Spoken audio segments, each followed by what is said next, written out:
لیکن میں اس کا استاد بھی رہا ہوں.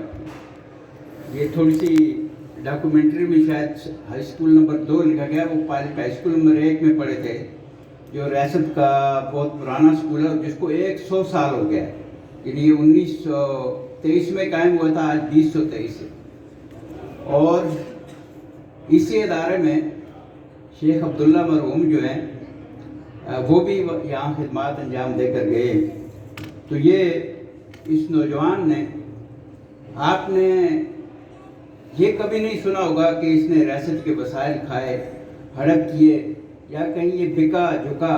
یہ اسی لیے نہیں بکا، اس لیے نہیں جھکا کہ اس نے ریاست کے وسائل پر کبھی ہاتھ صاف نہیں کیے. یہ اتنا غیور تھا. میں آپ کے سامنے کچھ چھوٹی سی ایک بات شیئر کرنا چاہتا ہوں کہ شدید بارشوں کی وجہ سے اس کے مکان کا کچھ حصہ متاثر ہو گیا. تو جو بلدیہ کے ایڈمنسٹریٹر تھے انہوں نے مجھے بھی کہا کہ افضال کچھ اس طرف آ نہیں رہا، ہم اس کو چھوٹا سا پروجیکٹ دیتے ہیں، کوئی 1.5 لاکھ روپے، سارا اس کا مکان بچ جائے گا. میں نے افضال سے بات کی،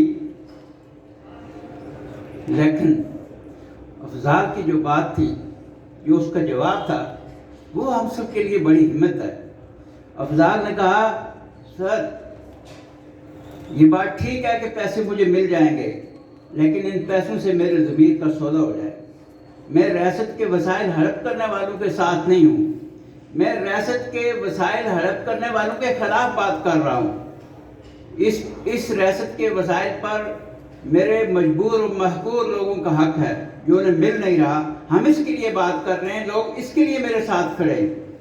آپ نے دیکھا کہ اسٹوڈنٹ، آپ نے دیکھا کہ وکلاء، آپ نے دیکھا کہ تاجر حضرات، سب، یعنی ہماری کسی بھی، یہ شاہ صاحب نے بڑی خوبصورت بات کی کہ ہماری کسی بھی پارٹی کا لیڈر ہو، لیکن جو ہمارا مشترکہ ایجنڈا ہے وہ ہے ریاست جموں کشمیر کی آزادی اور ہمارا حق خود اختیاری.